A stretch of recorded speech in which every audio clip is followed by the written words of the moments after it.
Hai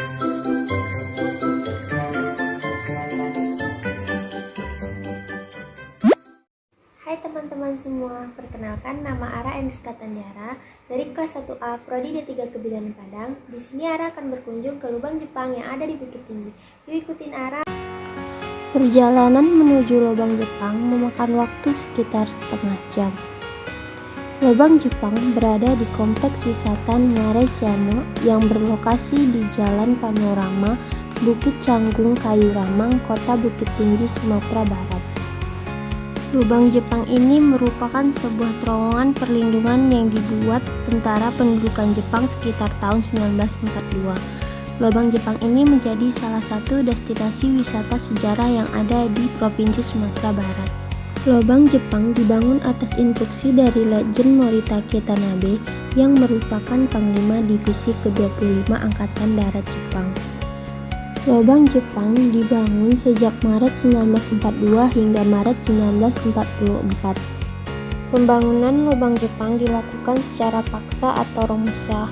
Pembangunan terowongan ini sama sekali tidak melibatkan masyarakat sekitar Bukit Tinggi untuk menjaga kerahasiaannya, di mana pemerintah Jepang saat itu mendatangkan pekerja dari berbagai daerah seperti Jawa, Kalimantan, hingga Sulawesi. Karena dibangun secara rahasia, lubang Jepang baru ditemukan pada awal tahun 1950. Saat ditemukan, pintu terowongan hanya berukuran 20 cm dengan kedalaman 64 meter. Wisatawan yang ingin masuk ke lubang Jepang dapat membeli tiket di loket depan dengan harga anak-anak 10.000, dewasa 15.000, dan mancanegara 20.000. Sebelum masuk ke lubang Jepang, kita akan melewati Taman Panorama.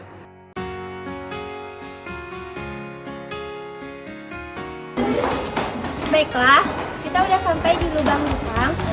Yuk ikut aku, ada apa aja sih di dalamnya? Dengan panjang 6 km, membuat terowongan ini termasuk terowongan yang terpanjang di Asia dan tembus ke beberapa lokasi seperti Jam Gadang dan Benteng Fordeko. Untuk keperluan wisata, lubang Jepang hanya dibuka kurang dari 1,5 km. Kedalamannya mencapai 49 meter di bawah permukaan tanah. Panjang lubang Jepang mencapai 6 km dengan lebar sekitar 2 meter. Di dalam lubang terdapat sekitar 21 lorong kecil dengan fungsinya masing-masing. Yang pertama ada ruang amunisi, di mana ruangan ini berfungsi untuk menyimpan senjata tentara Jepang. Lubang Jepang ini mampu menahan letusan bom seberat 500 kg. Selanjutnya ada barak militer, di mana berfungsi sebagai tempat tentara Jepang melakukan segala aktivitas. Jumlah barak militer ini yaitu 12 terowongan. Selanjutnya ada pintu pelarian, di mana pintu pelarian ini terhubung langsung dengan jurang Ngarai Siano.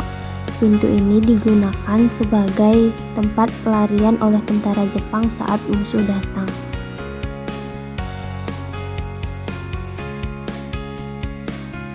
Di sisi dinding-dindingnya bisa kita lihat terdapat sela-sela yang berguna meredam suara peluru saat terjadi penembakan pada budak yang dibunuh oleh Jepang.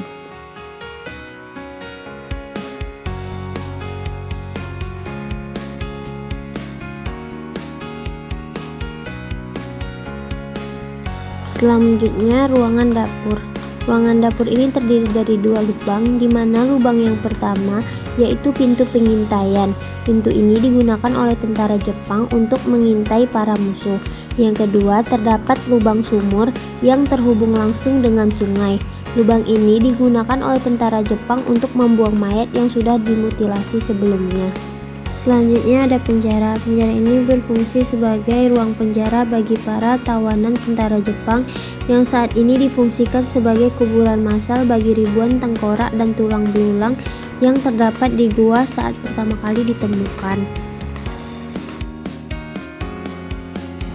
Selanjutnya terdapat pula pintu penyergapan dan juga pintu-pintu yang lain. Nah, di ruang amunisi juga terdapat laci di atas pintu ruangan, di mana laci tersebut digunakan untuk meletakkan berkas-berkas tentara Jepang.